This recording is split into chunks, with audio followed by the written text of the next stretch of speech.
अब आप में से जो लोग मोटरसाइकिल राइडिंग के एंथुसियास्ट है, राइडिंग गियर के बारे में तो आपको पता ही होगा, बट हम आज एक ऐसे पीस ऑफ हार्डवेयर की बात करने जा रहे हैं जो आपके राइडिंग एक्सपीरियंस को थोड़ा और सिंपलर, थोड़ा और बेटर, इजी बनाता है। Yes, I am talking about an intercom system. More importantly I am talking about the Royal Enfield Motovave X2 जो हाल ही में इंडिया में लॉन्च हुआ है और उनके अपैरल स्टोर पर मिल सकता है। अब हमने इस इंटरकॉम सिस्टम के साथ, जो आप इस हेलमेट पे इंस्टॉल देख सकते हैं, काफ़ी टाइम स्पेंड किया है। We spent about a month using it. हम इसके पॉजिटिव्स क्या हैं वो डिस्कस करने वाले हैं, नेगेटिव्स क्या है वो डिस्कस करने वाले हैं, एंड अल्टीमेटली बताने वाले हैं कि should you spend your hard earned money to buy the Royal Enfield Motovave X2। Hi, my name is Dhruv Paliwal, you are watching Times Drive, let's get rolling.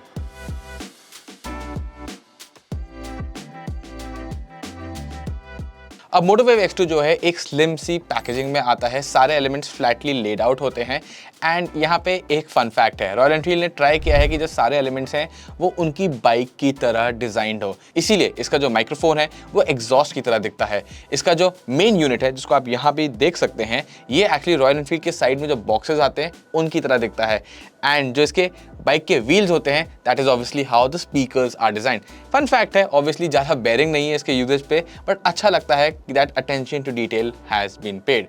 अब अगर कंपोनेंट्स की बात करूं तो आपको अंदर एक माइक्रोफोन मिलता है, आपको 2 स्पीकर्स मिलते हैं, इनके पीछे 3M की टेप्स आती हैं जिनके थ्रू आप इसे हेलमेट में चिपका सकते हैं, और यहाँ पे आपको एक कंट्रोल यूनिट भी देखने को मिलता है। Now these are all things which are pretty normal on an intercom system.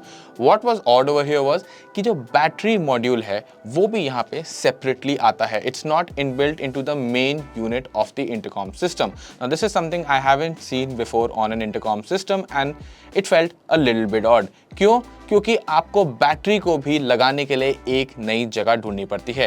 And आप में से जिन्होंने कभी पहले इंटरकॉम सिस्टम यूज़ किया है, इंस्टॉल किया है, आपको तो पता ही होगा कि इंस्टॉलेशन के टाइम काफ़ी दिक्कतें आ सकती हैं। It's a tedious process, one time process होता है, इसलिए हम कर लेते हैं। And that is why I believe अगर बैटरी भी साथ में मॉड्यूल में आती, it would have been a good thing.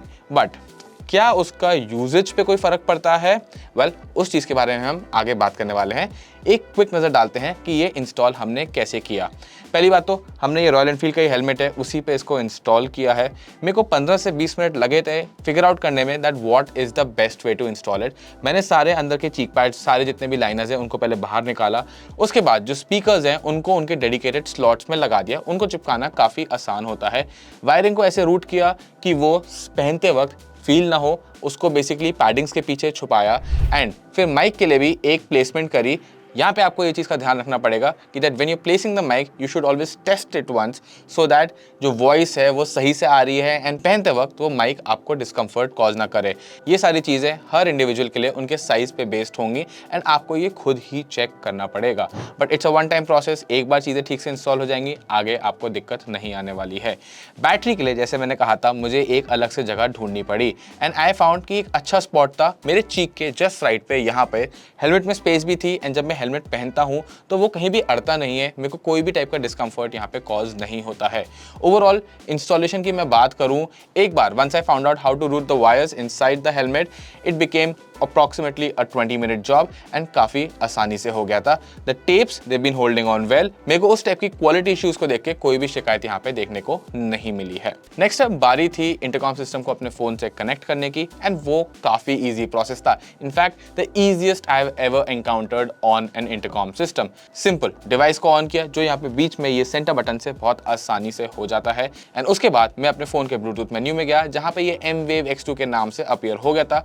Simple connect किया, क्वाइट इजीली चीज़ें पेयर हो गई, कोई भी प्रॉब्लम और इशू मुझे यहाँ पे फेस नहीं करना पड़ा। अब अगर यूजेज की बात करूँ तो यहाँ पे आपको 3 बटन्स मिलेंगे जिससे आप इस यूनिट को मेनली ऑपरेट करते हैं। एक सेंटर बटन है एंड 2 बटन्स यहाँ पे आपको देखने को मिलेंगे। इन 3 बटन से सारे फंक्शंस कंट्रोल हो जाते हैं। अब लेट्स मूव ऑन टू आप इंटरकॉम सिस्टम को किस किस चीज़ों के लिए यूज़ कर सकते हो। कॉल्स ऑब्वियसली प्राइमरी फंक्शन है, यहाँ पे आप नेविगेशन गाइडेंस के लिए भी इनको यूज़ कर सकते हैं एंड अगर आपको पसंद है तो आप इस पे म्यूजिक भी सुन सकते हैं। कॉल्स की अगर मैं बात करूं यहाँ पर, तो the Motovave X2 prove to be quite useful. Call आती है, सिंपली आपको अलर्ट आ जाता है, जो सेंटर बटन है उसको एक बार प्रेस करिए एंड कॉल पिक हो जाती है। बात करूं यहाँ पे कॉल के दौरान ऑडियो क्वालिटी की, तो अगर नेटवर्क अच्छा है तो मैं 80, 90, 100 की स्पीड तक भी चला रहा था। मुझे स्पीकर्स में आसानी से जिनसे मैं बात कर रहा हूँ उनकी आवाज़ काफ़ी क्लियरली आ रही थी। अब ये जानने के लिए कि माइक कैसे काम कर रहा है, मैंने उनसे ये भी पूछा कि उनको मेरी आवाज़ कैसे आ रही है, and they were quite satisfied how they could hear me. In fact वो ये बात गेस नहीं कर पा रहे थे कि मैं एक मोटरसाइकिल चला रहा हूँ, दैट मीन्स किसी भी टाइप का विंड ब्लास्ट वहाँ पे फील नहीं हो रहा था, एंड मेरी आवाज़ जो थी वो वेरी क्लियरली लेजिबल थी। So these are all good things for the primary function of the MotoWave X2। बात करते हैं नेविगेशन गाइडेंस की। वहाँ पे भी audio prompts are pretty clear, but कभी कभार जो है ब्लूटूथ कनेक्टिविटी की वजह से भी ये इश्यूज आ जाते हैं। लेकिन जब आपका टर्न आ चुका होता है उस समय पे जो नेविगेशन की ऑडियो प्रॉम्प्ट होती है जो आपको बोलती है take a left, continue straight और take a right, things like that, वो कभी कभार थोड़ी लेट आ रही थी मेरे कानों तक, एंड इसकी वजह से एक थोड़ी सी हेजिटेंसी बन जा रही थी। This is not purely a fault of the MotoWave X2 over here, ये ब्लूटूथ सिस्टम्स में भी कभी कभार थोड़े बहुत इश्यूज क्रिएट हो जाते हैं। सो अगर आप इसको नेविगेशन के लिए यूज करने वाले हैं, आपको थोड़ा सा ध्यान रखना पड़ेगा। करीब 500 मीटर या 300 मीटर पहले ही जब प्रॉम्प्ट्स आने चालू हो जाएंगे, you should start looking for where you need to be going, being a little bit careful, and I think यहाँ पे आपका काम बन जाएगा। लास्टली आते हैं ऑडियो क्वालिटी पे म्यूजिक सुनते वक्त। अब देखिए, अगर आप एक ऑडियो फाइल हैं, then you should not really be expecting these to be the best in the business. They are suppose to be functional, and अपना वो काम ये अच्छे से करते हैं। बात करूँ तो यहाँ पे थोड़ा बहुत बेस मिलता है, हाँ ऑब्वियसली इतना नहीं है कि आपको एक फील गुड फैक्टर आ जाए, बट ठीक ठाक है। आप बिल्कुल ही ऐसा फील नहीं करेंगे कि ऑडियो क्वालिटी बिल्कुल ही ख़राब हो गई है। ट्रेबल बहुत थोड़ा सा ज़्यादा फील होता है यहाँ पे। ओवरऑल जो है, जो शार्प आवाज़ें हैं वो ज़्यादा फील होती हैं, बेस वाली आवाज़ें हैं वो थोड़ी कम फील होती हैं। लेकिन अगर आपके पास कोई और ऑप्शन नहीं है तो आप थोड़ा बहुत अपने म्यूज़िक यहाँ पे इंजॉय कर पाएंगे। साथ ही साथ अगर आपको वॉल्यूम बढ़ाना है या कम करना है तो वो इन दो बटन से होता है। आपको इनको प्रेस करके रखना पड़ेगा, एंड एक तरफ ऑडियो कम होता है, दूसरी तरफ ऑडियो ज़्यादा होता है। अगर आपको गाना प्ले पॉज करना है तो वो सिंपल ये बटन दबाइए, इससे हो जाता है। अगर आपको फॉरवर्ड या रिवाइंड करना है, या मतलब अगले गाने पे जाना है या पिछले गाने पे जाना है, तो बेसिकली जो साइड बटन है इनको क्विकली 2 बार दबाने से वो फंक्शन भी एग्जीक्यूट हो जाते हैं। कॉल्स के दौरान भी ऑडियो की वॉल्यूम जो है वो ऐसे ही इंक्रीज करी जाती है। अब let's come to the fact, इसकी बैटरी कैसी है। Well, we use it for about a month, and मैं यहाँ पे ये कहूँगा कि अगर आप लंबे राइड्स करते हैं तो करीब 1 हफ्ते में आपको इसे एक बार तो चार्ज करना पड़ेगा। एंड इसको चार्ज करने के लिए आपको क्वाइट सिंपली इसको यहाँ से डिवाइस को ऐसे निकालना होता है। ये वेलक्रो से अटैच्ड होता है इस यूनिट पे, एंड यहाँ पे आपको नीचे की तरफ एक पोर्ट मिलेगा जो कवर्ड है, उसे खोल के USB-C लगानी होती है जो साथ में इसके आती है, एंड उससे ये चार्ज हो जाता है। ऑनेस्टली ये प्रोसीजर थोड़ा सा इनकन्वीनियंट फील होता है, बट क्योंकि आपको हफ्ते में करीब एक बार ही करना पड़ेगा तो it's not that big of a problem. Furthermore, अगर आपकी कम्यूट बहुत ज़्यादा लंबी नहीं है तो ये आपका 2 हफ्ते तक भी टाइम साथ दे देगा। बड़े रोड ट्रिप्स पे आई वुड अज्यूम कि आना जाना return trip of about 500 to 1000 kilometres में आपको इसे एक बार चार्ज करना पड़ सकता है।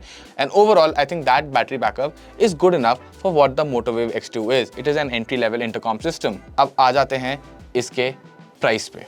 Honestly, that is a crucial point for anyone who's looking to invest in bettering their riding experience, and MotoWave X2 यहाँ पे यही करने की कोशिश कर रहा है। It's available on the Royal Enfield website for about 3,990 rupees. अब एज अ प्रोडक्ट ये थोड़ा बेटर जरूर हो सकता था, but at that price I think it's a fantastic option for anyone who is looking to keep the lines of communication open when they are riding their motorcycle. Now, do you have any more questions about the Royal Enfield MotoWave X2? मेरे को नीचे comments में आप जरूर पूछ सकते हैं। I will get back to you. I will answer all your doubts because we will continue to keep using this product. So, if you have those questions, drop them in the comments box below. With that, thank you so much for watching, and until the next one, goodbye.